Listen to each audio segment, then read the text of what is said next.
Good morning, everyone. Welcome to Sunday morning at Mountain Vista UU. We are glad you're here, and all of you watching elsewhere, either in your home or via Zoom or via YouTube later, we're glad you're here too. You're all, I think it's safe to say, in the right place. Always like to take a second, double check. I'd like to start this morning with a piece that I'm sure you'll know because a lot of NPR stations have used it for set title music in a number of different shows. It's a lovely piece by William Bolcombe called The Graceful Ghost Rag.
I'd like loud acknowledgement.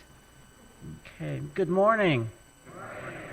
How do you feel today? Are you feeling excited? Something wonderful is going to happen here today. Are you ready for it? Live in expectation of something great, and it will happen.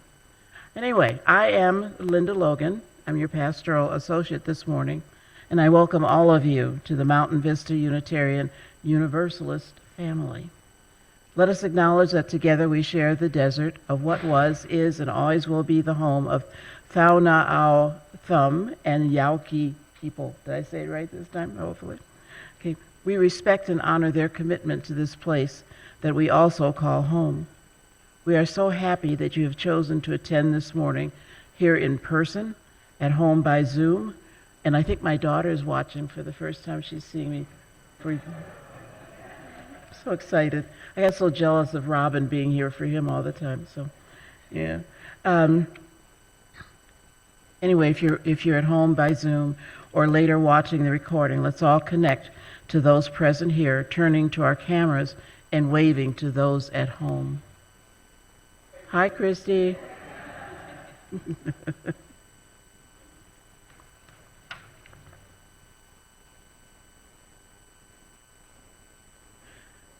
We are grateful to have all of the individuals behind the scenes who share this ministry. Reverend Matthew, of course, our pastoral associates, represented today by Summer and Addie, and myself, Linda Logan.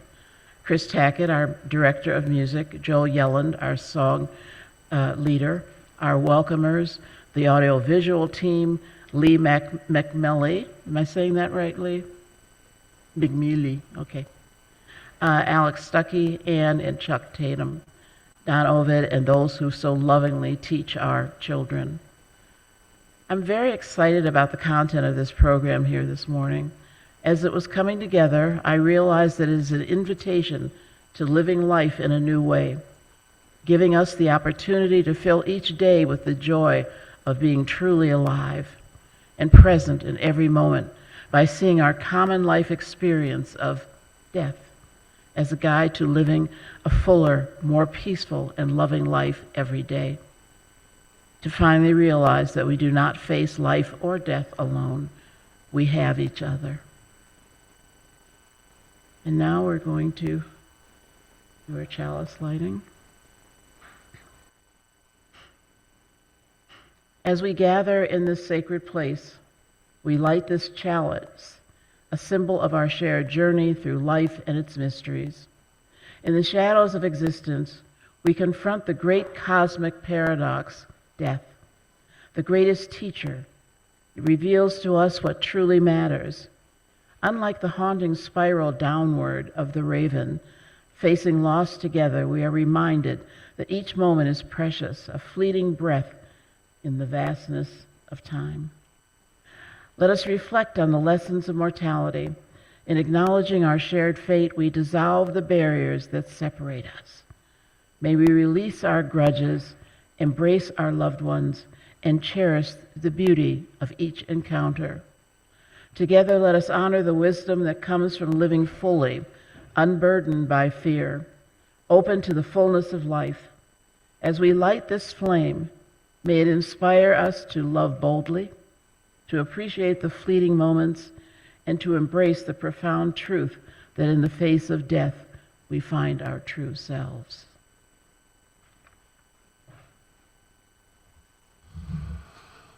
And one of the greatest ways we can show our community is by singing together. I invite you to rise. It's number 1012 in the Teal book. Rise, either in body, in spirit, however works for you. We invite you to lift your voices with us. When I Am Frightened, 1012, a song that somehow seems more and more relevant these days.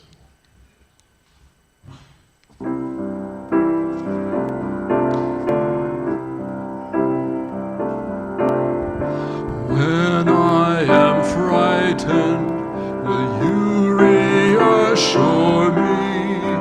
When I'm uncertain, will you hold my hand? Will you be strong for me? Sing to me quietly. Will you share some of your stories with me? If you will show me compassion, then I may learn to care as you do. Then I may learn to care.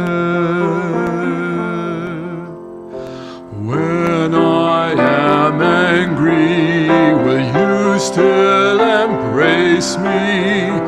When I am thoughtless, will you understand? Will you believe in me? Stand by me willingly. Will you share some of your questions with me? If you will show me acceptance, then I may learn to give as you do. Then I may learn to give.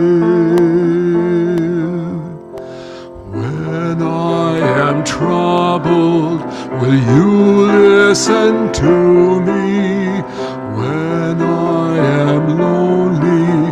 Will you be my friend? Will you be there for me? Comfort me tenderly.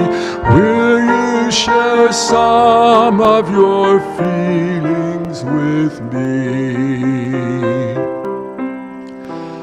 If you will show me commitment, then I may learn to love as you do. Then I may learn to love.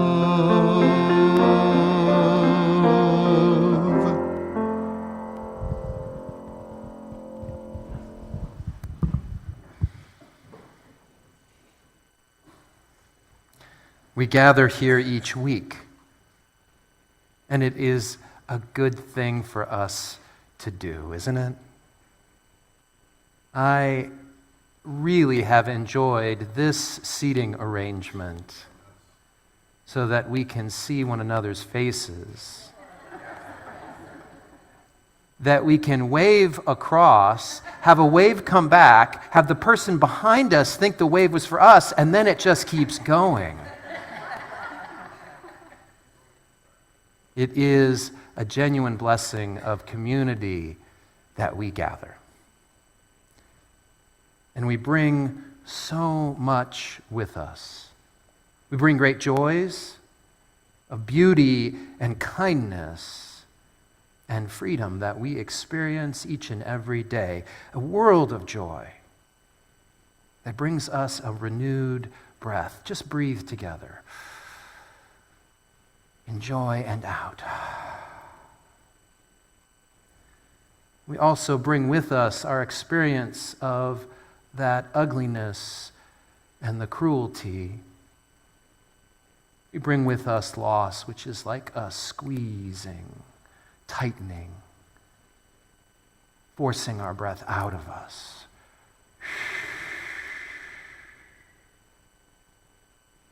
And so we live in that space between joy and sorrow, between the inhale and the exhale.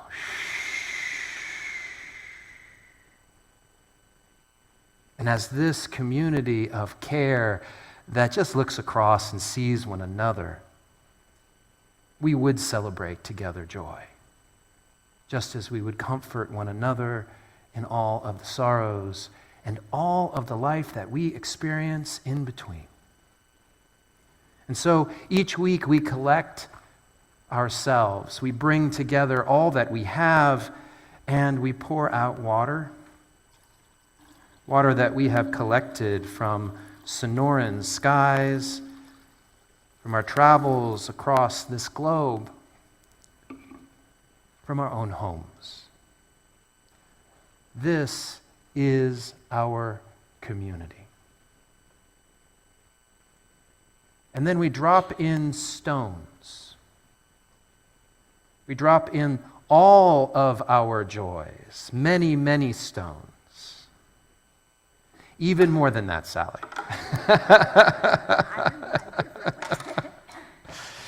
We drop in stone after stone for our joy.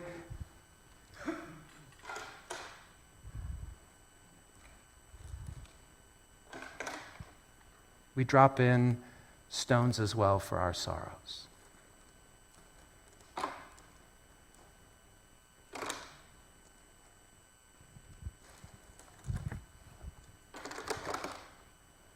And then we add many more stones for everything in between. Sometimes we even overflow this. But not today. Although it's getting up there, isn't it? We add stones for the rich and various living that we do. Joy to sorrow and sorrow to joy. And today we will be adding stones for the blessings in our lives that support and guide us. So in my native Lakota tradition, we use stones a lot. And we see stones as our ancient relatives that are back here on earth to help guide us. And so when we do prayers, what we do is that one of the things that no matter what else we are praying about, we give gratitude. Gratitude for guidance from our ancestors, and thanksgiving for guidance. Like for me, I'm very grateful for this church, for those of you who are here and there, and for the guidance we give, for the help that we get from each other. And so today, I am going to put in stones of gratitude, great gratitude for all the good things in our life.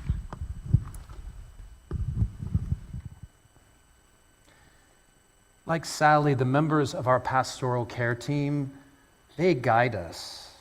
They guide us as a congregation through their one-to-one time and talent. They often go to visits. They bring their expertise. They meet us one-to-one. Currently, we are starting a program for our sight-impaired members and friends, and we'll call and read to you our newsletter. So please contact us if you're interested in that. We are known and we seek to be known in all of our joys and all of our sorrows. And that's what our pastoral care team does, is it helps us to connect. And so we need you to reach out to us. We can't know what's going on unless you tell us. Guide us how we might bring our secular faith community to offer you our care, to bring our celebration and our comfort. Let us know. And as this faith community, we will respond. This is how we begin to be a blessing to one another.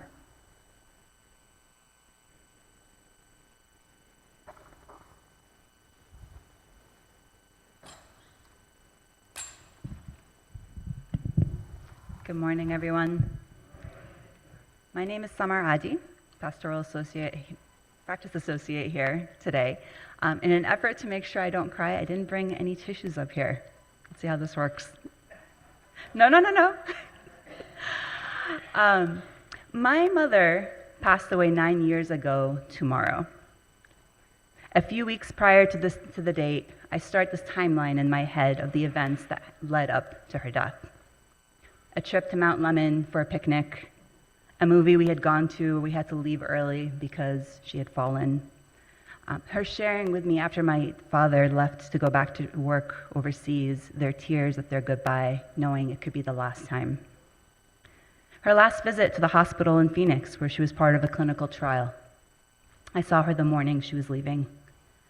The day before she died, wrapping things up at work so I could go the following day. The phone call I got on the 28th around 3:30 a.m. You know when you get a phone call, sometimes what it's going to be. They had resuscitated her, but didn't think she was going to make it much longer.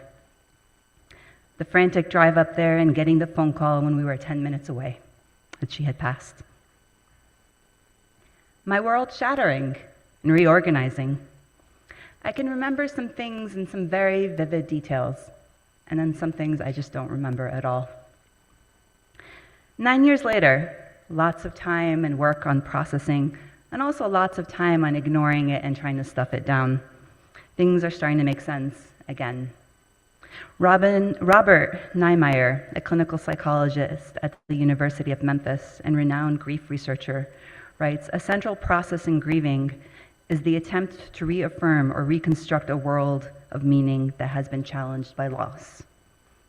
Her loss was one of the major defining moments of my life. Brené Brown, in her book Atlas of the Heart, describes her research on grief and how it encompasses not just the loss of a beloved person, but of what could have been, or the loss of what we thought we knew was going to happen. that there can be a longing, an involuntary yearning to regain some of it back, or the meaning or sense of who we were that we had at the time. She writes how grief requires us to reorient every part of our physical, emotional, and social worlds. We are all grieving something. Sometimes it's a person, a way of life, a possible future that may not happen. Losses on a very individual scale and losses on a much, much larger scale. Grief over a world that is changing rapidly or where we feel we don't belong or we won't belong. Grief over loss of trust, of our sense of safety in our world and in our country. None of us is immune to suffering and grief. Practicing compassion has helped me through my grief. Recognizing that while blame and anger gave me a semblance of control, it doesn't help me move through my grief. It was simply a way to direct hurt somewhere, and sometimes at myself.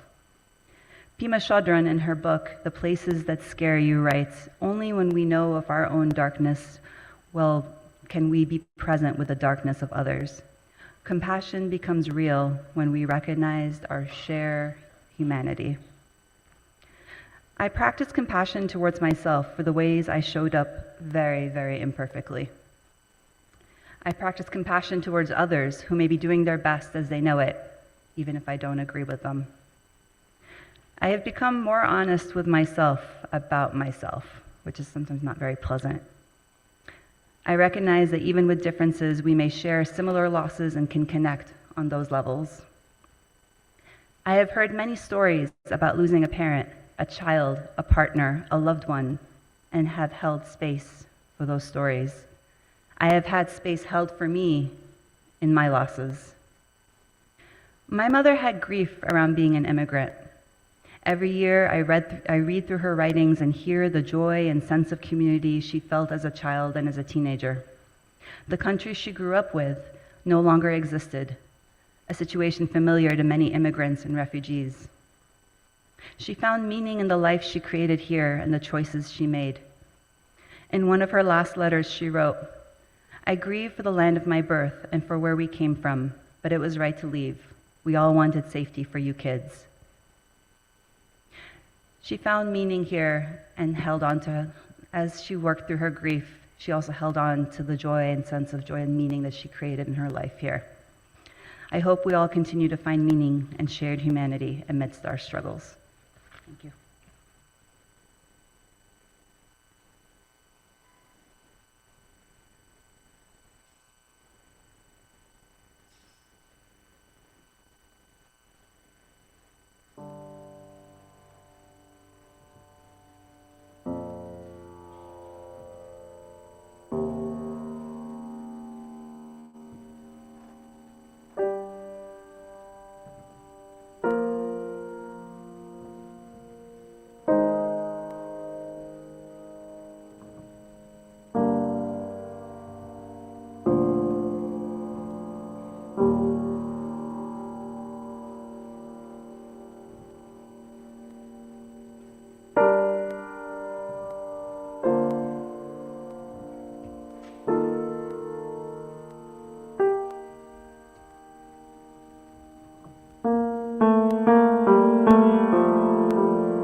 we have come to Hallowtide once again.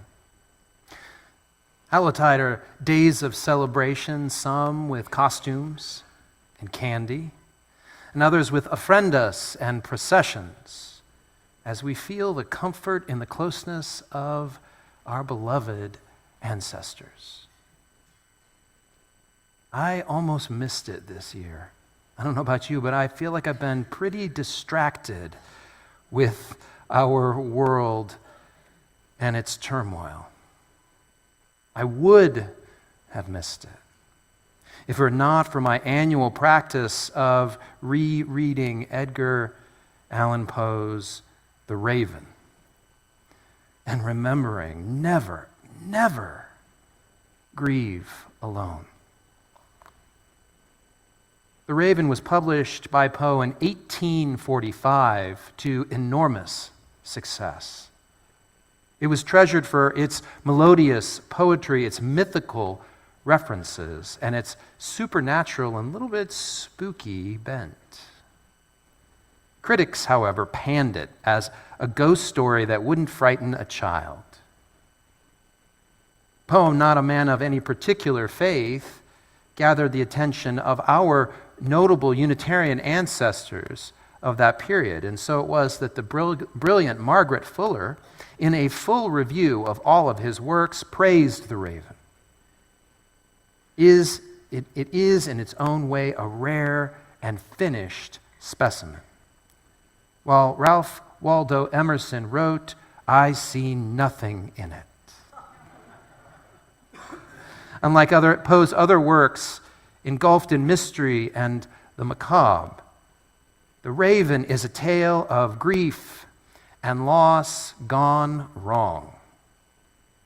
Through its unique rhyme and meter, its calling up of biblical, Greek, and Roman and Norse folklore, its angelic and diabolic mysticism, it depicts one's fall into the very depths, the abyss of despair, the horror of loss when experienced alone.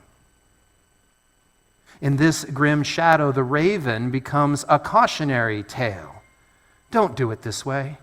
Please, please, never grieve alone.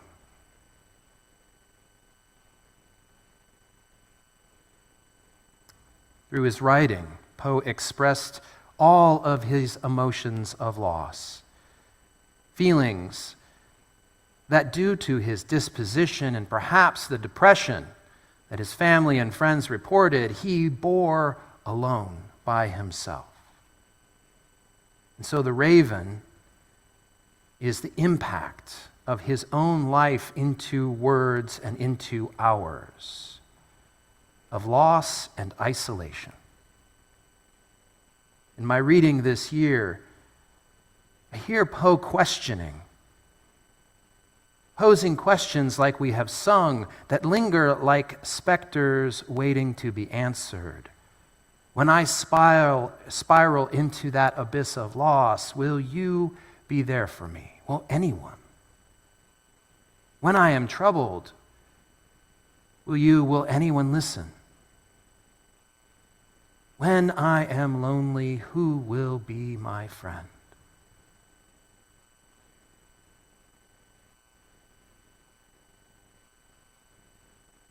As we've sung words to already, we have answers. And so we respond today with answers, first with puppetry. A little levity to remind us, though, that things may be bleak, we can still laugh. And second, in a sequel that we have written, The Next Morn, fashioned in Poe's rhyme and meter. And so The Raven, our sequel, our feathered friends, all that we are offering you are just invitations. Draw near to one another. Hold our sorrows, hold our joys together. Hold everything that we bring. And together as one people, here in this spiritual home, let us discover that life anew. Something more.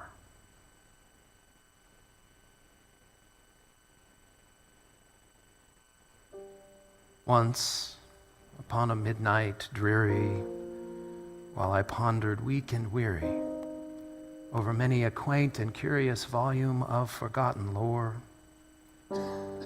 while I nodded, nearly napping, suddenly there came a tapping, as if someone gently rapping at my chamber door. "'Tis some visitor," I muttered, "tapping at my chamber door, only this and nothing more." Ah, distinctly I remember it was in the bleak December, and each separate dying ember wrought its ghost upon the floor. Eagerly I wish the morrow, vainly I had sought to borrow from my books surcease of sorrow, sorrow for the lost Lenore, for the rare and radiant maiden whom the angels named Lenore. Nameless here forevermore. And the silken, sad, uncertain rustling of each purple curtain thrilled me, filled me with fantastic terrors never felt before. So that now, to still the beating of my heart, I stood repeating, "'Tis some visitor entreating entrance at my chamber door, some late visitor entreating entrance at my chamber door. This it is, and nothing more." Presently, my soul grew stronger, hesitating then. "No longer, sir," said I, "or madam, truly your forgiveness I implore. But the fact is, I was napping, and so gently you came rapping, and so faintly you came tapping at my chamber door, that I was scarce to hear you.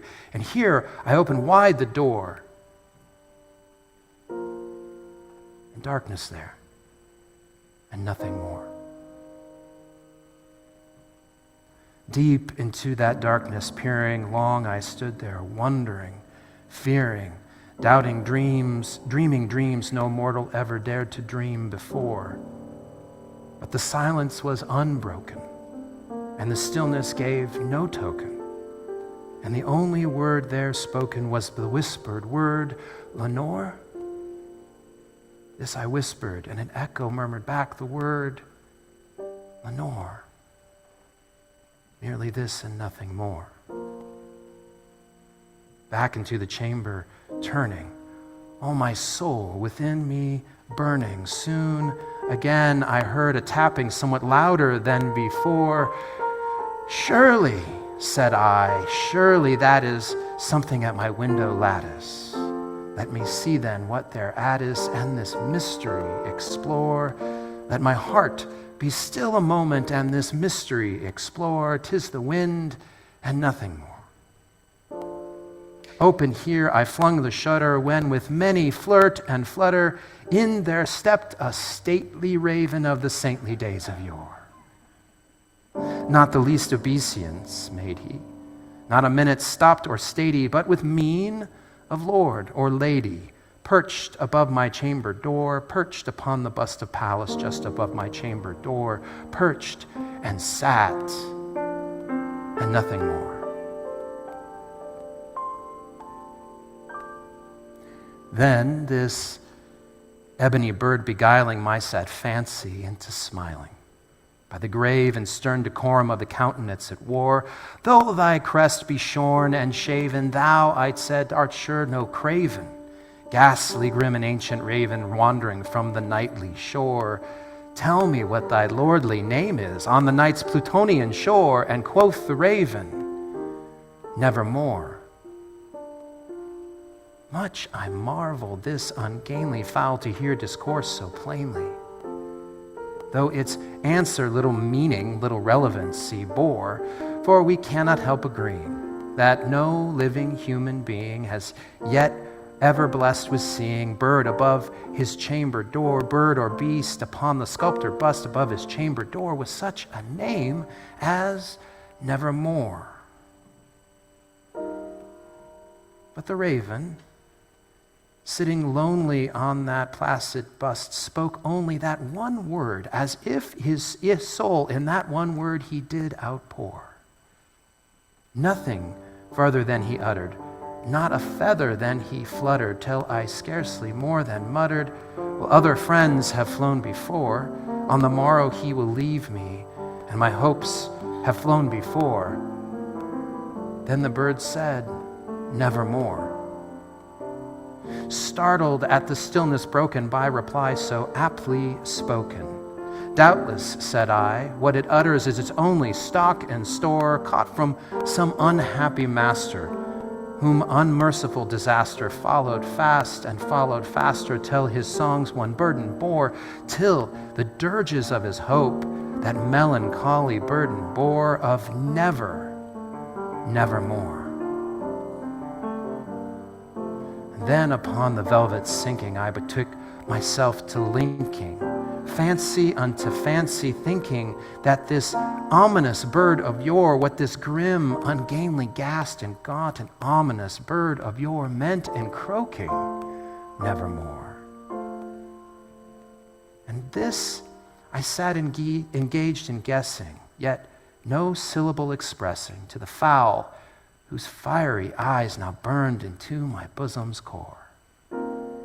This and more I sat divining, with my head at ease reclining on a cushion's velvet lining that the lamplight gloated o'er, but whose velvet violet lining that lamplight gloating o'er she shall press on nevermore. Then methought the air grew denser, perfumed from an unseen censer swung by seraphim whose footfalls tinkled on the tufted floor. Wretch, I cried, thy God hath lent thee, by these angels he has sent thee, respite, respite, and Neopenthe from thy memories of Lenore. Quaff, O quaff, kind Neopenthe, and forget this lost Lenore. Quoth the raven, nevermore. Prophet, I said, thing of evil, prophet still, if bird or devil, whether tempter sent or whether tempest tossed thee here ashore, desolate yet all undaunted, on this desert land enchanted, on this home by horror haunted, tell me, I implore, is there balm in Gilead? Tell me, I implore. And quoth the raven, nevermore. Be that word our sign of parting, bird or fiend, I shrieked upstarting. Get thee back into the tempest and the night's Plutonian shore. Leave no black plume as a token of the lie that hath been spoken. Leave my loneliness unbroken. Quit the bust above my door. Take thy beak from out my heart, and take thy form from off my door. Quoth the raven, nevermore. And the raven, never flitting, still is sitting on the pallid bust of Pallas just above my chamber door. And his eyes have all the seeming of a demon's that is dreaming. And the lamplight o'er him streaming throws his shadow on the floor, and my soul from out that shadow that lies floating on the floor shall be lifted nevermore.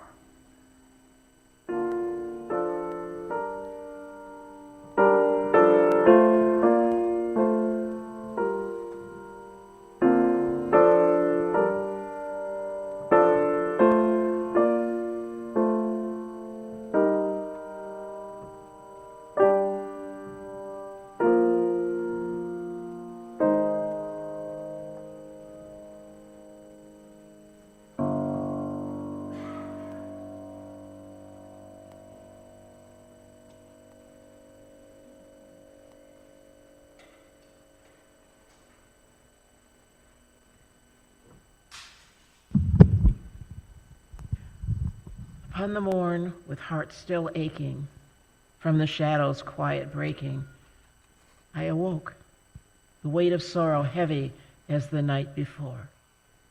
Nevermore, the word still ringing, like a bell forever stinging, echoes of that raven clinging to my soul's forgotten door. Echoes of that raven clinging. Could there be no hope beyond the depths of nevermore? Only this and nothing more?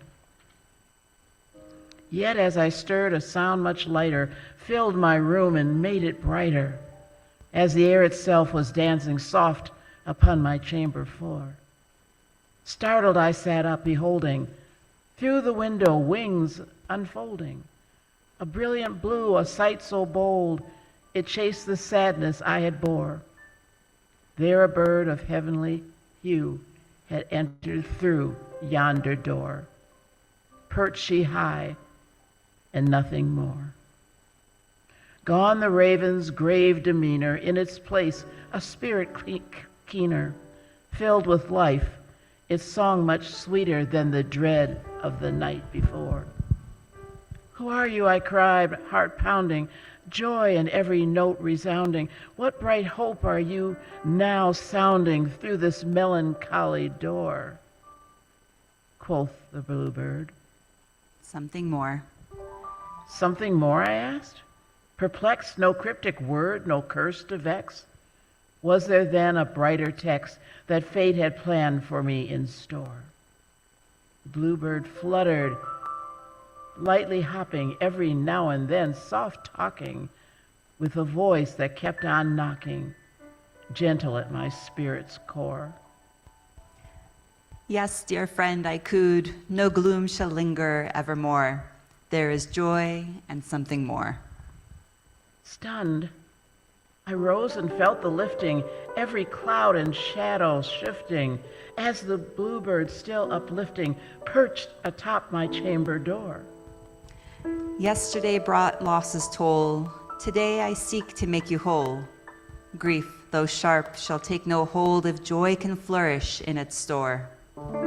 And I, dear one, am here to say your heart need break no more. And by the way, I'm Theodore. I gasped loudly for joy so stirring, heart and mind at once were whirring. Tell me, Theodore, this meaning, what sweet balm do you restore? The bird replied, her wings so steady, every word so clear and ready. I am here because you're ready to let hope inside your door.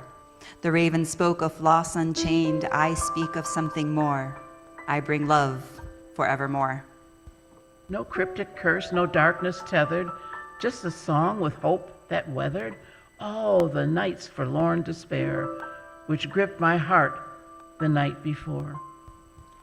You are not doomed to ever grieving, nor consigned to dark believing.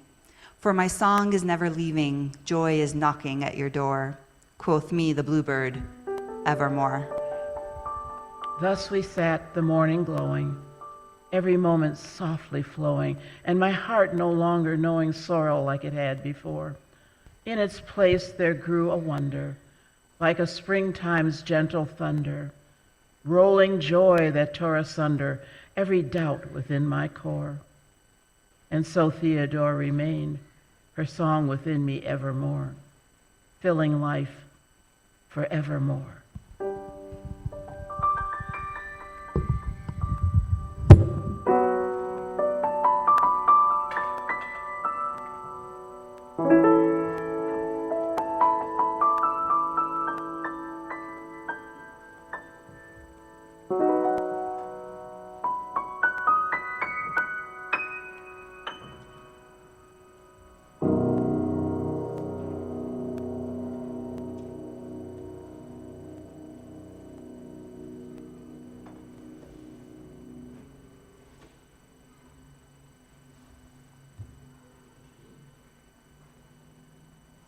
Is it too much to hope for the bluebird's happiness? Is it a fairy tale long ago and far away, once upon a time, for us to want in the middle of a world of turmoil? Happiness in this moment, when grief and loss are something tangible.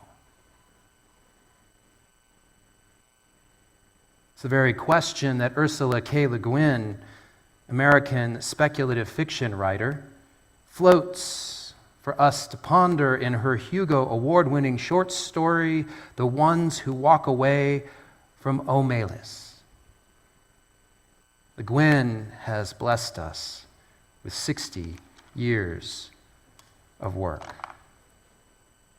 Science fiction, fantasy, philosophy, challenging readers on morality with The Lathe of Heaven, gender with The Left Hand of Darkness, race, The Wizard of Earthsea, and happiness, challenging us on our own happiness.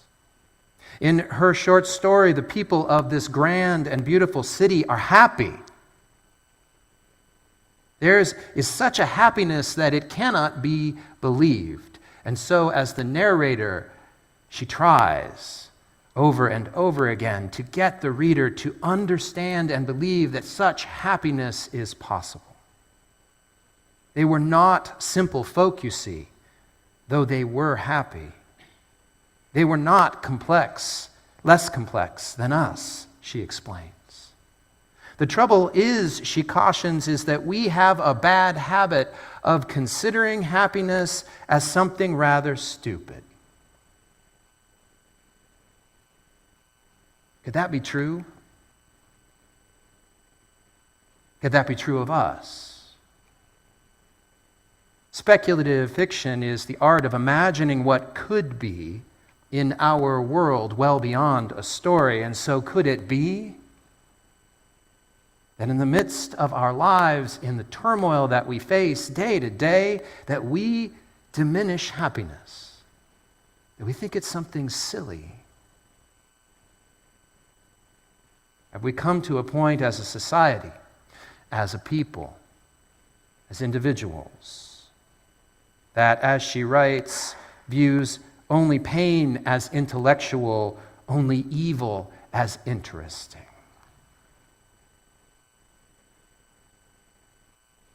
In the seriousness of our lives, of course, in the face of pain and losses, yes, in the confronting of our own mortality, happiness is going to feel distant, way over there. Like a kingdom once inhabited far, far away, and we may not remember how to return. But if we've lost our way, is it fair for us to minimize happiness? If you know this particular short story, you know that the people of this city are far, far from perfect. They are morally flawed. Still, they are, quote, not naive and happy children, though their children are happy. They are mature, intelligent, passionate adults whose lives are simply not wretched.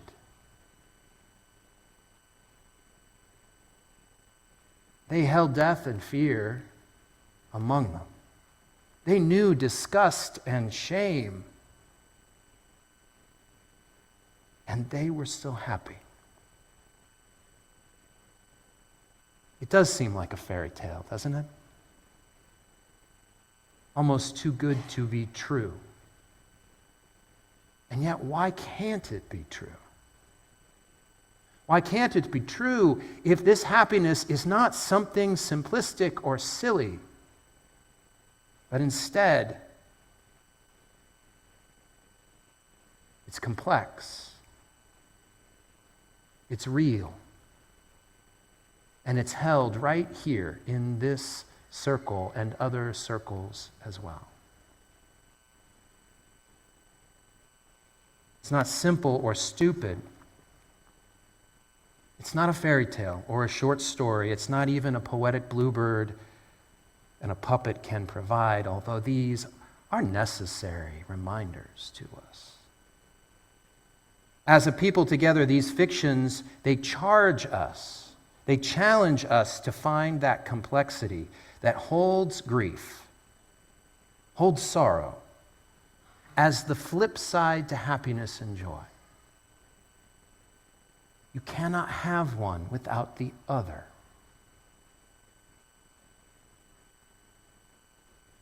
And if it sounds simple, then think of your own life. And you'll know this is far from simple.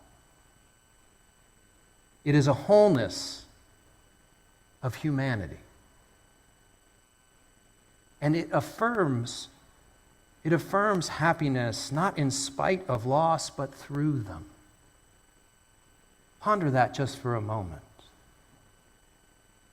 Think about that with me. That our losses and our grief, that moving through them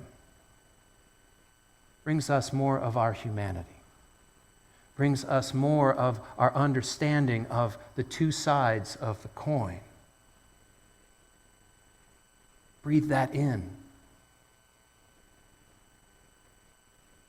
and breathe it out. Breathe in joy and breathe out sorrow that each and every one of us brings, but yet we hold here in a secular faith community. It's not a trivial happiness that we find, nor is it an overpowering grief. It is a new life. It is a way to hold all of this here and among us as we engage, love, and transform humanity together. May it be so.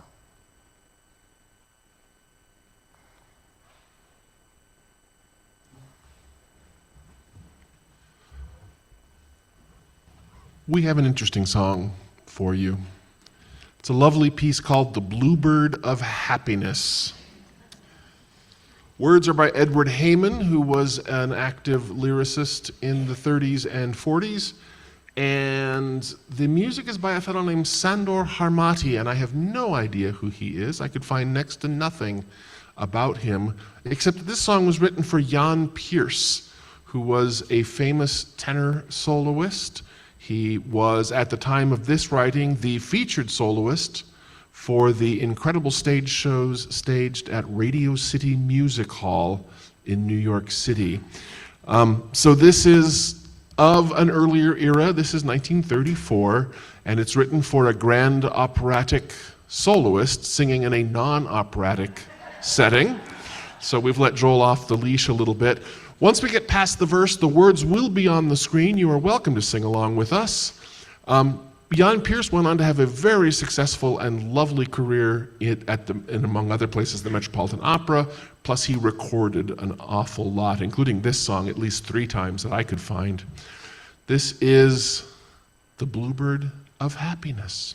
Invite you to sing along with us if you pick it up on the chorus.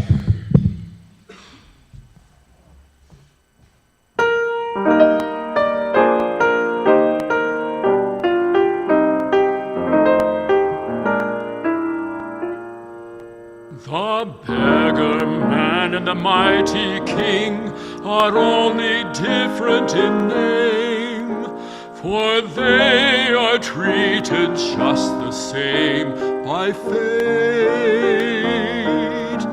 Today a smile and tomorrow tears, we're never sure what's in store, so learn your lesson before too late, and be like I, hold your head up high till you find a bluebird of happiness. You will find greater peace of mind, knowing there's a bluebird of happiness.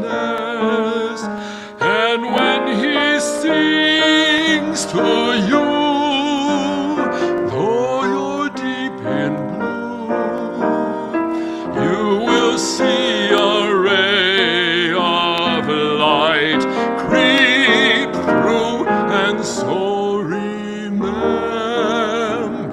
this: life is no abyss. Somewhere there's a bluebird of happiness.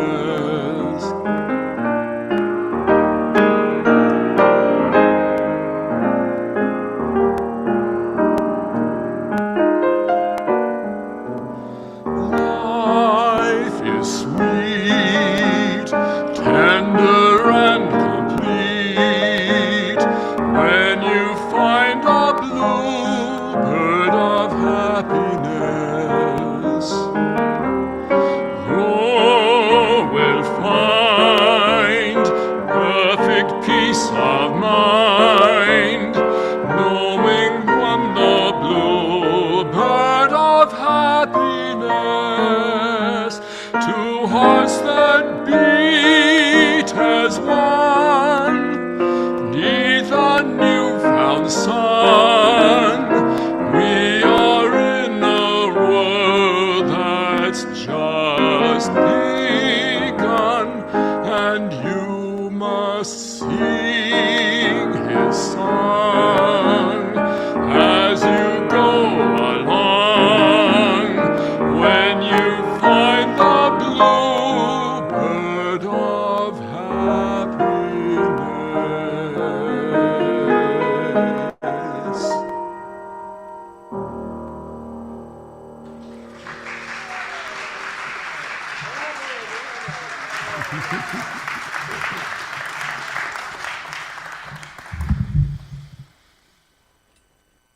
But how? We have many plans in the coming weeks and the coming months for us to gather as a community and find happiness together. It begins this coming week. On Monday, November 4th, we are invited by the Arizona Faith Network and their partners to join online for an all-Arizona prayer vigil for peace. This is a time to gather with people of many, many faiths, light a candle, breathe, and prepare ourselves for the uncertainty of the election. A link for you to register will be coming up in our next newsletter.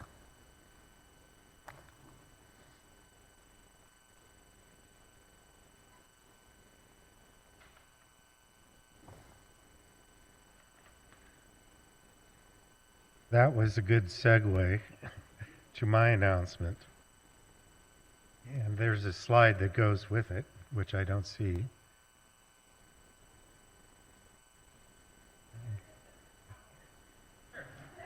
There we go. Okay. Are you busy the evening of Election Day? If not, spend it with people who share your desire to de-stress and celebrate the end of the campaigns.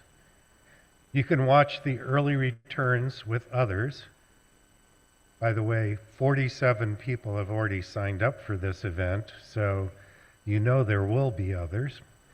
Listen to music. There will be live music, dance, and play silly games. All of this is provided free by MVUU. This is a potluck dinner, but beverages and snacks will be provided. Sign-ups are in the Oasis today, as well as through the link in the newsletter online. But if you look at the sign-up sheets, you'll see there's more to sign up. You can sign up for food, you can sign to help. There are sign-ups for setup, cleanup. Tell us which dish you want to bring for the potluck. The more who help, the easier it will be.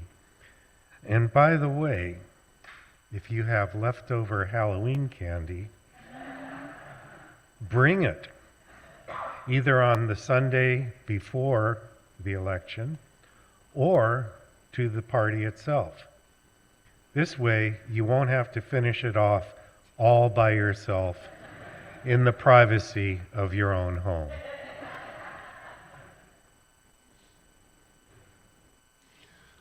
I read recently, somebody pointed out that buying Halloween candy now is simply paying for all the candy we got as kids. And that's been stuck in my head. I also wanted to point out that night the music will be provided by our very own Dan Oved and his band. So I'm very much looking forward to hearing that, and I'm sure you'll all enjoy it too. The very next night, as I'm sure we'll still be waiting for formal and definitive election returns, the best way I've found to celebrate community and to celebrate being together and to drive away the existential dread that I'm certain a lot of us will be feeling that night will be to come together in a community sing. And me and the choir and some other friends will be joining together here, and it will be an evening mostly of you singing. We'll have a couple of performances. You'll get to hear the choir a little bit, and there'll be some other things going on, but the bulk of the evening will be made up of you singing. I genuinely and truly believe in the power of everyone singing or dancing or making music together in one way or another. There's magic in that, and we're going to invoke some of that magic that Wednesday night after the election, right here, and all the information should be available on the screen and in the newsletter. To that end, I would very much like it if you would rise as you see fit and join us in singing our last song. And I'm afraid this may be one of the last days we have our lovely globe hanging here for us. So how better than to sing to it, Blue Boat Home. If you have a teal hymnal handy, it's number 1064. For the power of music, do I hear an amen on that?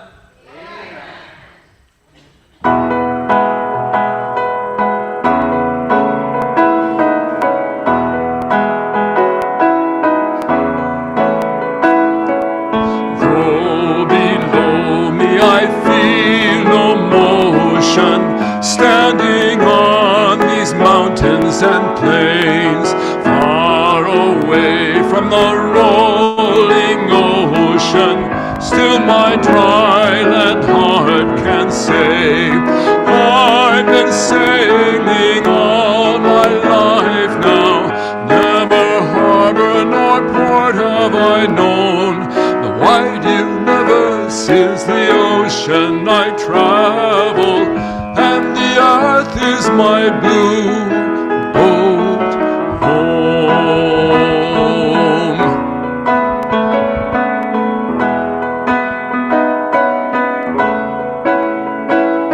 Sun, my sail, and moon, my rudder, as I ply the starry sea, leaning over the edge in wonder, casting questions into the deep, drifting here with my ship's companions, all we kindred pilgrim souls, making our way in the lights of the heavens, in our beautiful blue boat home.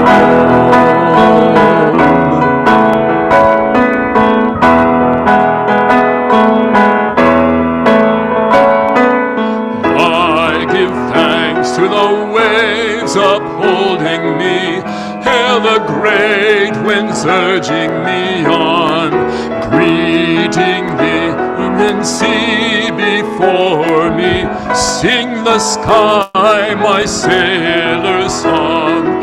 I was born upon the fathoms, never harbor nor port have I known, the wide universe is the ocean I travel, and the earth is my blue boat home.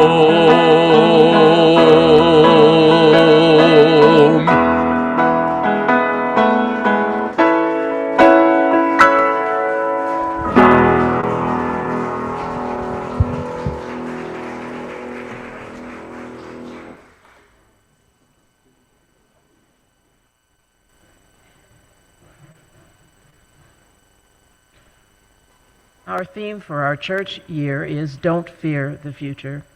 It's a bold statement, very bold statement, that we back up living out our mission. We engage, love, and transform the future. And now we have a few announcements. Our Death and Dying series, our series of speakers on the issues surrounding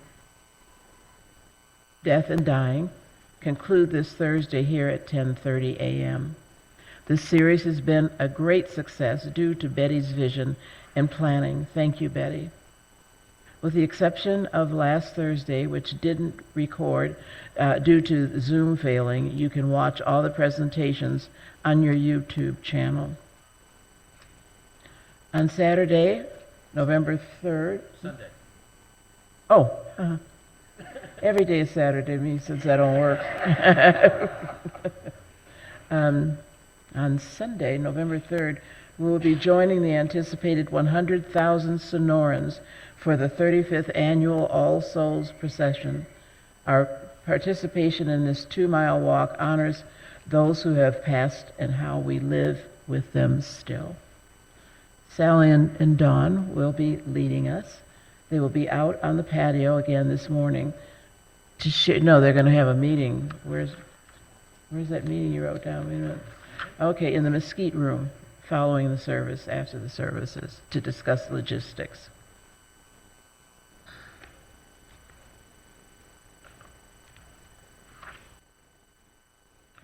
Slide, election events. As we have heard, we have 3 election outreach events lined up for before, during, and after election night, if you have the strength. Oh my God, this is so crazy.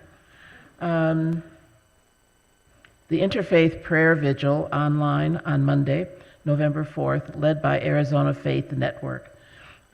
Our Celebrate Democracy Party here on Tuesday, November 5th, led by Jane, Conrad, Grace, Joel, John, and Cheryl.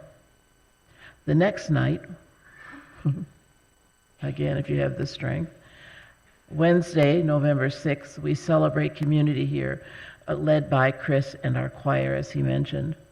Join one or all and bring your friends and neighbors. We have a fall festival on Saturday, November 16th. We're opening up MVUU to our local neighborhood with our first fall festival. Miss Stacy envisions over 30 people from MVUU coming to enjoy this traditional fall festival, in addition to at least 3 new families that have never before come to MVU. So you have to really make it good, okay? You can help us to achieve this mission, this vision, by contacting Miss Stacy now and volunteering to help. Mary, Nell, and George offered their help this past week. So join them and the others and the many others already involved to bring this outreach to our community, to life in our community. Howdy, y'all. The Fall Festival is fast approaching and we need your help. We want to make it a day filled with laughter, fun, and community, so we're looking for volunteers to help with games, setup, and activities. Your time can bring joy to so many. If you can't volunteer, consider donating. We need supplies, decorations, and treats for the kids. Every contribution, big or small, helps. Let's give our kids a festival day to remember. And are you excited to go to our fall festival? Scan these QR codes or talk to Stacy to find out what you can do. See you there. Okay. And then for our giving, we have the woven basket, which is, okay, we have a woven basket. And this is our financial community outreach, partnering with an organization that is living our MVUU values out in the world. The Unitarian Universalist Service Committee has been witness to the greatest horrors that human beings inflict on other human beings. Since 1939, they have responded with compassion and action. We are blessed by their ongoing work worldwide and here in the United States to go alongside those who are suffering. We support their work by placing our financial gifts in the woven basket in our Oasis room as we leave our sanctuary. You will find our wooden bowl there too for all your gifts of support to our secular faith community. All of your gifts, treasure, time, and talent to our faith tradition will be gratefully received. And now we're going to extinguish the flame. As I was thinking about doing this, a song came to me that has been very dear to me over the years. I'm going to just say there's a quote that says that what is death? Perhaps death is the best part of living. We don't know. But the song that I'm going to not sing, I'm not singing it, I'm talking it.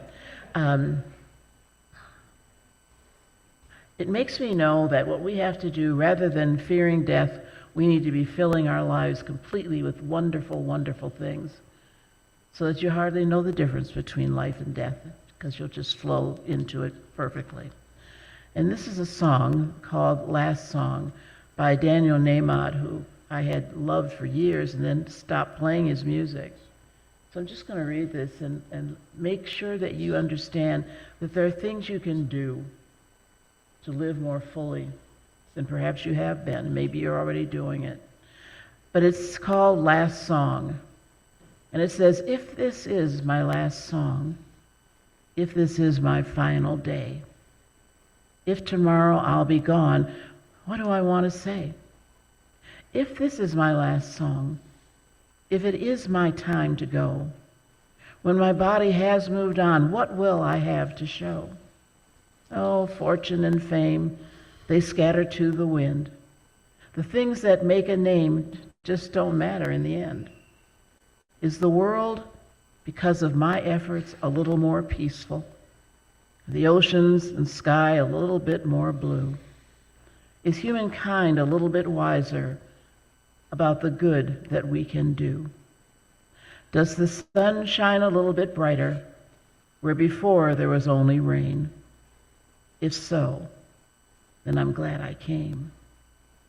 If these are my last words for all of the earth to hear, if all that I have ever been is about to disappear, if these are my last words, there's nothing that I need to say. I have only tried to serve.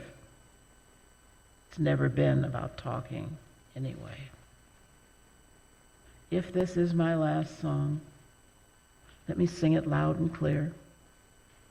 Let me be willing to use who I am and how I've been created to make this world a better place up until the last second.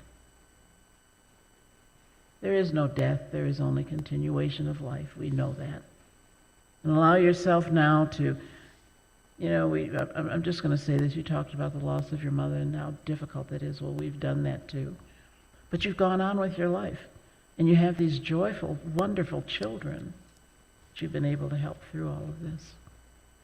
So if this is your last song, if this is the day that you'll finally go, make it be okay. So it is. And what an absolutely wonderful way of saying, if you're going to sing, sing your heart out. In 1941, in Britain, in the first days, still the early days of the war, the Blitz had been going on, bombs had been raining down for a good while already. Lyricist Nat Burton wrote a song, and Walter Kent wrote the words, wrote the music, and Vera Lynn made a famous recording of it that provided a lot of people hope. And I couldn't resist adding one more Bluebird song into the mix. If you all would rise as you can, as you wish, as you are able, and sing with me, I'm pretty sure you'll know this song.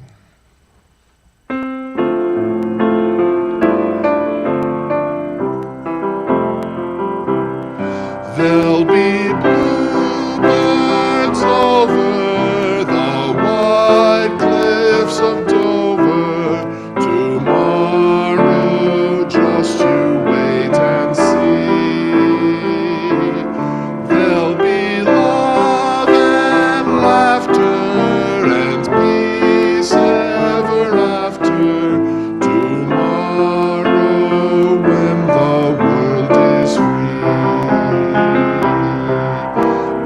shepherd will tell.